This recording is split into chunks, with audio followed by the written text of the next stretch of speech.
Hey, what is up guys? Welcome back to my channel. My name is Yosh. I might not look like the Yosh that you remember. I had to shave because I work in a hospital and we are in the middle of a pandemic. Right, so today we're going to talk about the week 2 of what's going on with my study with the course that I'm doing with Yale.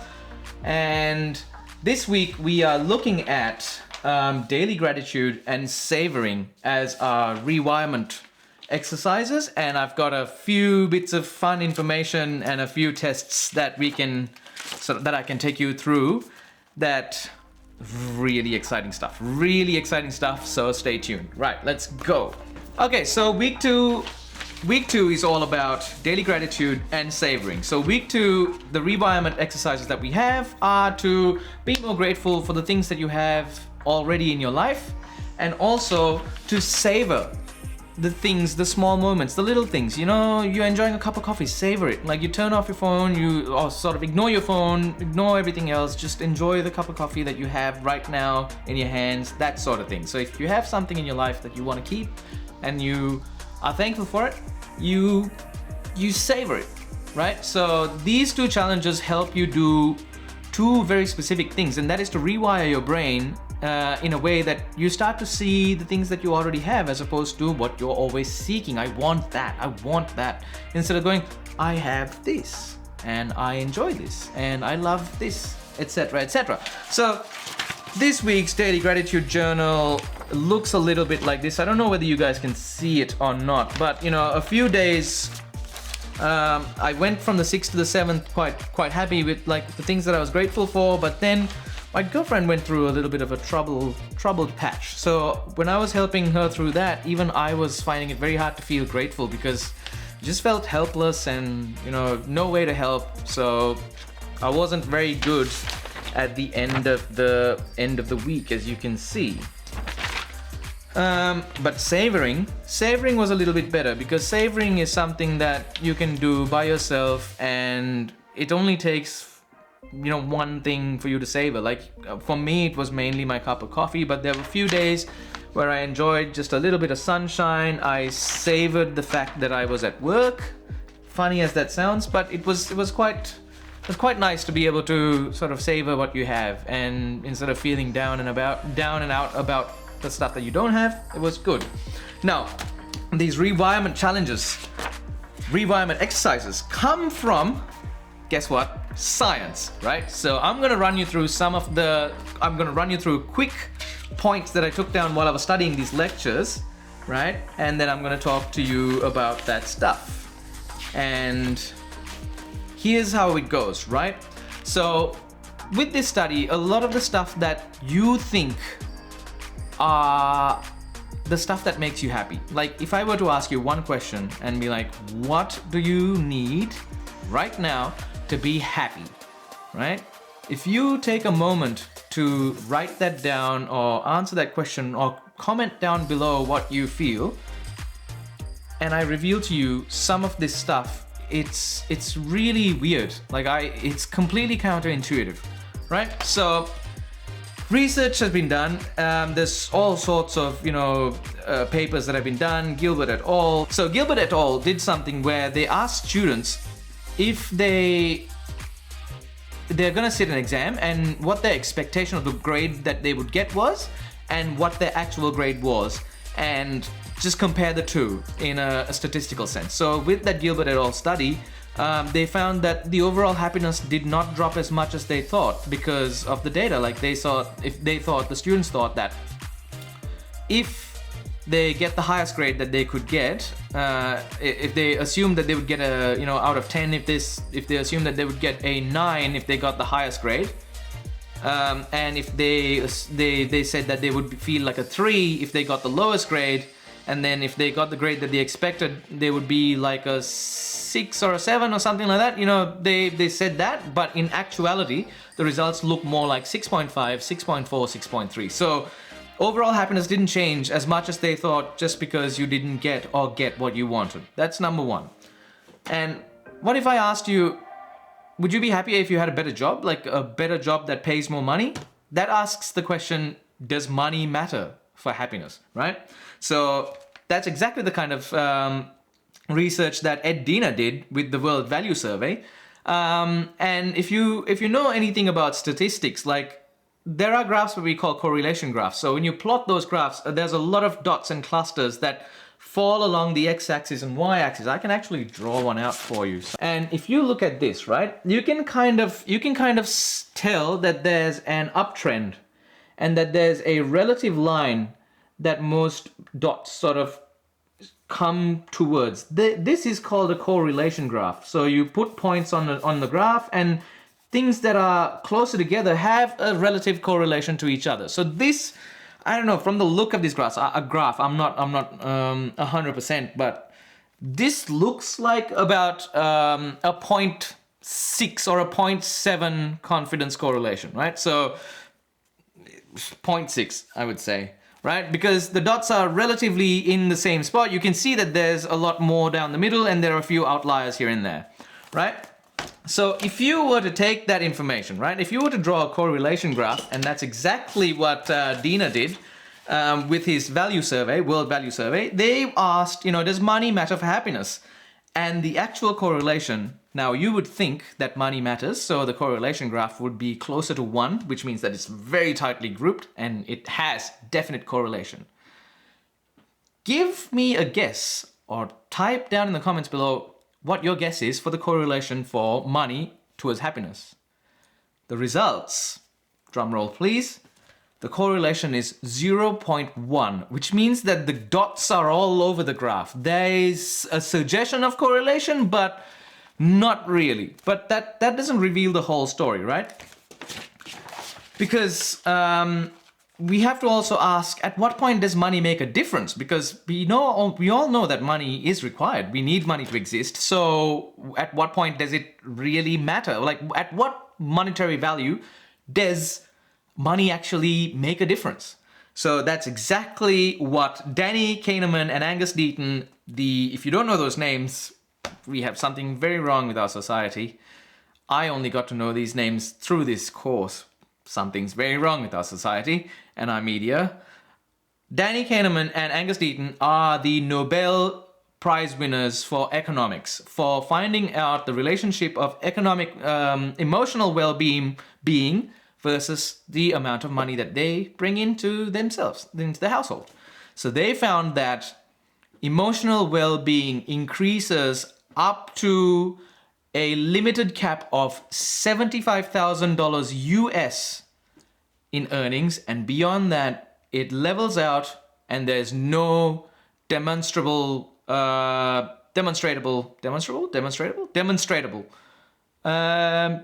increase in emotional well-being earning any higher than that. Anything lower than a certain threshold, like 10,000 US dollars, and there's a significant increase in well-being, because now you start getting access to things that you did not have, like, maybe water or lodging or transport or something else.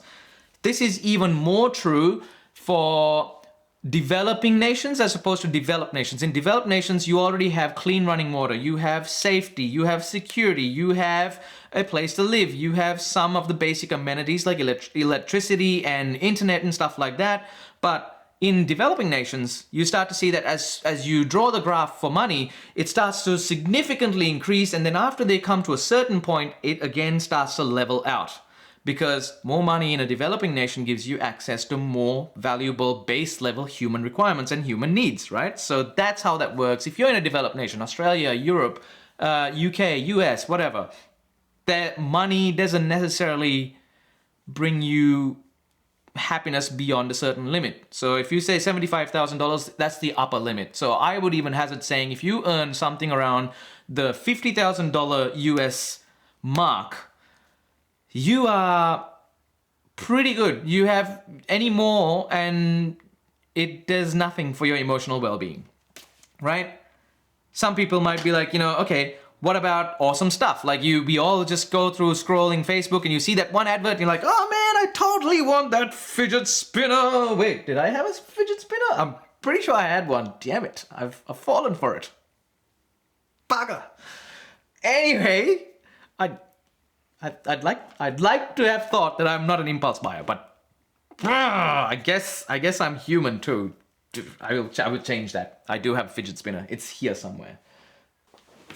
I can't find it, so it's fine. What was I saying? Yeah, so we all go through Facebook and Instagram and we see all these interesting things. That egg peeler is what I wanted.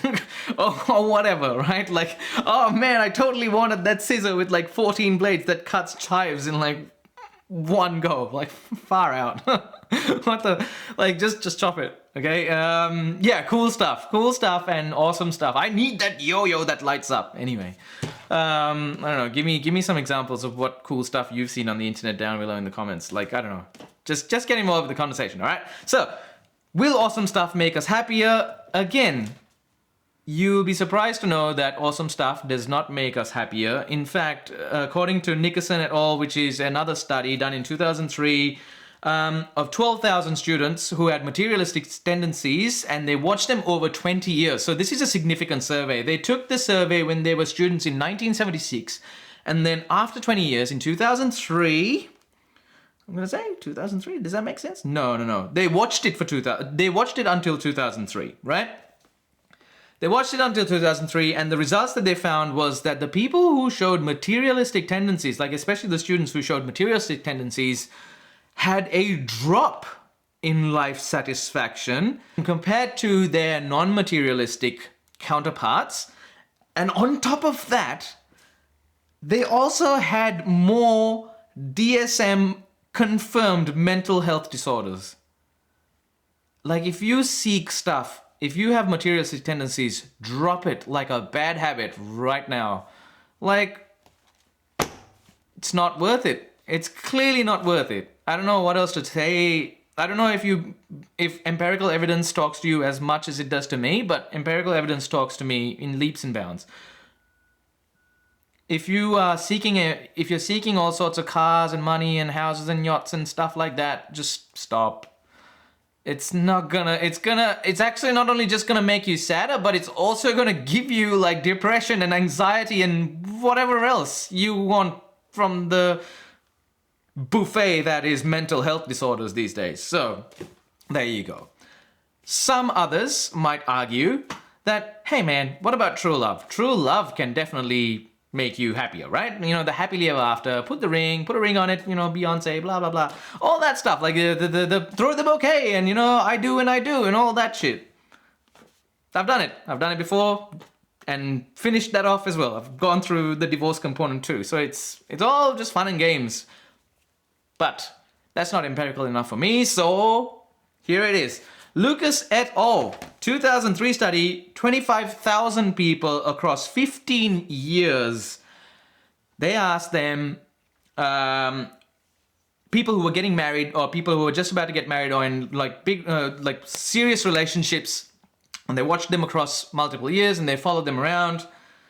They found out that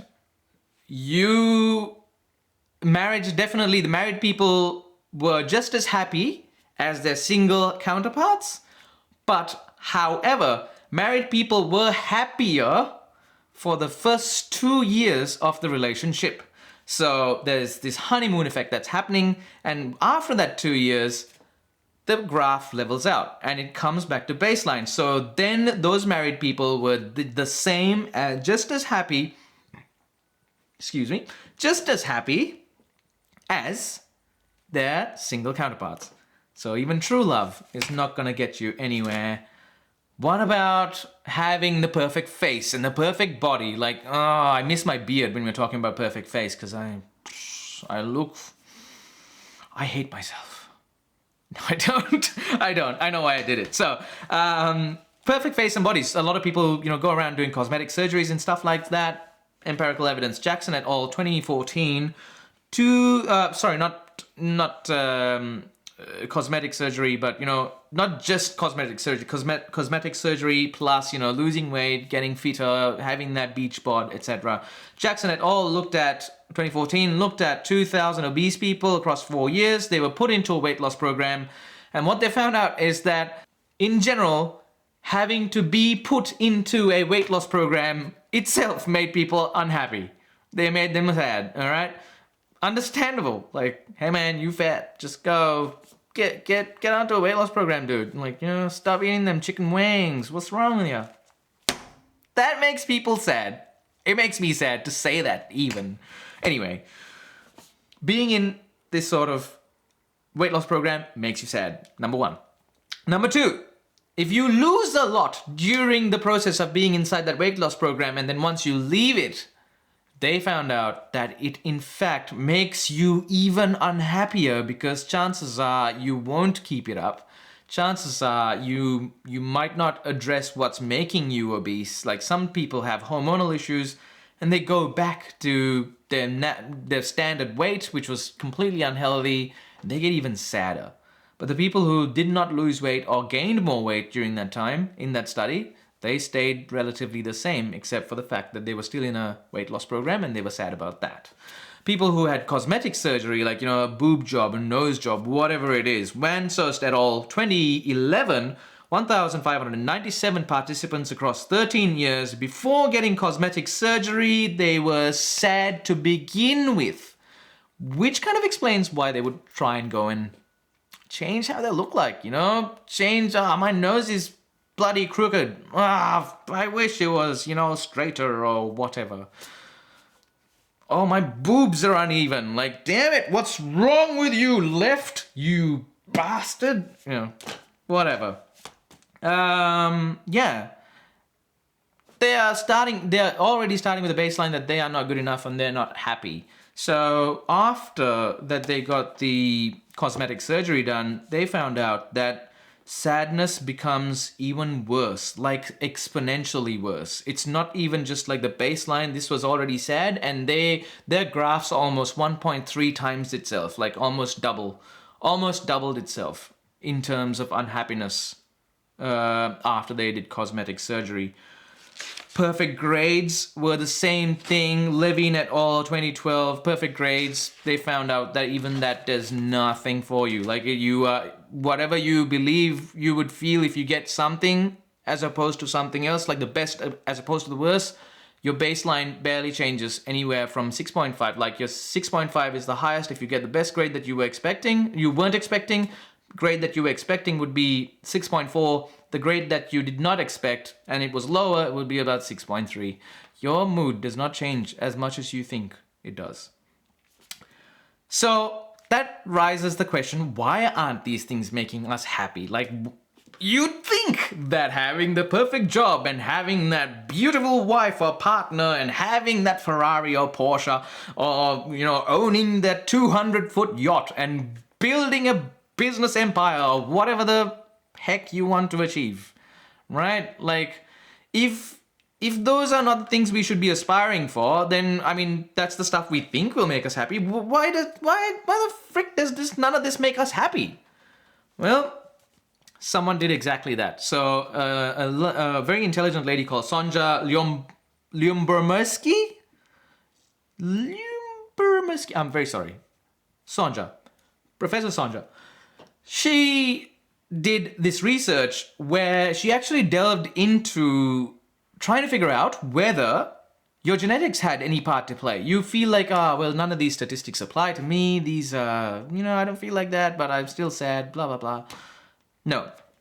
She's like, a lot of it is based, a lot of people will say, these don't apply to me. Life circumstances are critical. Sometimes it's just terrible timing. Sometimes it's just sad. Sometimes there's no choice. Like, you are just stuck in a bad situation. Or what if I'm predispositioned genetically to feel sadder? Well, Dr. Sonja proves that with her study, genetics plays only 50% to your baseline happiness. And even then, the baseline happiness doesn't change much. It sort of varies around the 5.5 to 6.5 range. Like, you tend to be slightly happier, or you're just like, average. I'm cool. I'm good. Yeah. Those people. But she also recognized that 10% of it is actually through life stuff. Like, life happens. And 10% of your happiness is when your dog dies, or you get into a car crash, or you have a divorce, or your mum passes away, or the world is engulfed in a global sodding pandemic. 10%. 10% of the remaining 50 is based on that.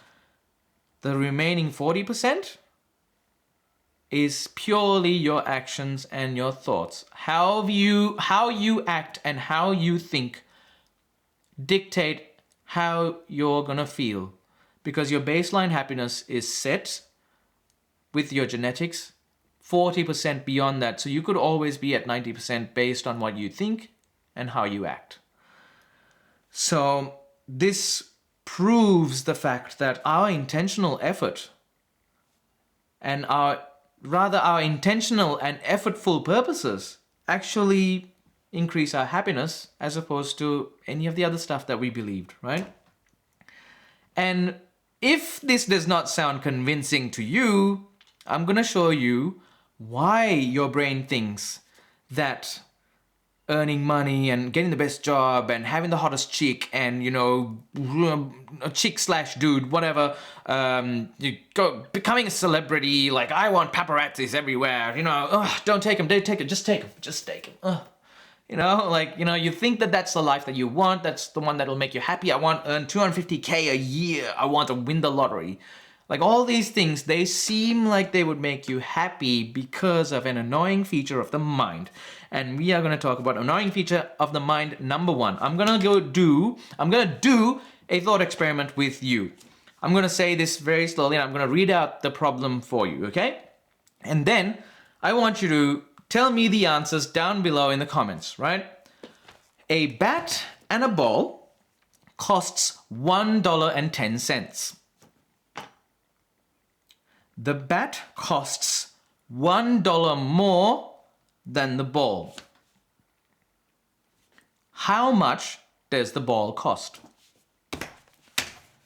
I'm gonna give you a few minutes here. Just pause the video. Don't go any further because I'm about to reveal the answer. Stop the video right now, find the solution, and once you are ready to go, restart. Stop the video now. Okay. So you've got your answer? Good. That's very good. I hope you didn't cheat and you're just watching this through. No. Do it. Like try and give me an answer. Looks easy, man. Like come on. It's right there. Just play along. Okay, if you did play and if your answer was 10 cents, well done. You completely fucked up. Cuz that is one of the most annoying features of your minds, of our minds. It's not just you, it's not just me. When I was doing this in the lecture, it was the same. I said it was 10 cents. And I asked a few other people and they said it was 10 cents too. A lot of people who are starting in the first grade algebraic classes, they get it wrong too. A lot of economists, they get it wrong too. A lot of accountants get it wrong too, because this is a universal problem with how our minds work, right? So here's how that works out. So you've got to use algebra to solve that. So I'm going to show you here right now. I'm going to go, so the bat and ball, I don't know whether you guys can see this or not. The bat and the ball is $1.10. So we don't know the value of the ball. So what we are going to do is account for the ball as X. That's what we're solving for. So the bat is the ball, $1 more than the ball. So 1 plus X, right? So 1 plus X equals $1.10. So that's the bat, that's the ball, and that's the final cost. So if you solve for the X, which is the value of the ball, you get 1 plus X equals 1.1. 1 plus 2X, because X and X adds up, is 1.1. 2X equals 1.1 minus 1, because I took the 1 to the other side, changes signs. And then if you divide that to find a single X10, it is 5 cents. Like what the actual why does your brain lie to you like this? It's bullshit. But this is what happens. This is what is wrong with our minds. Our brains are the most complex pattern recognition systems, and when it sees a pattern, the bat is $1 more than a ball. It's 10 cents, duh.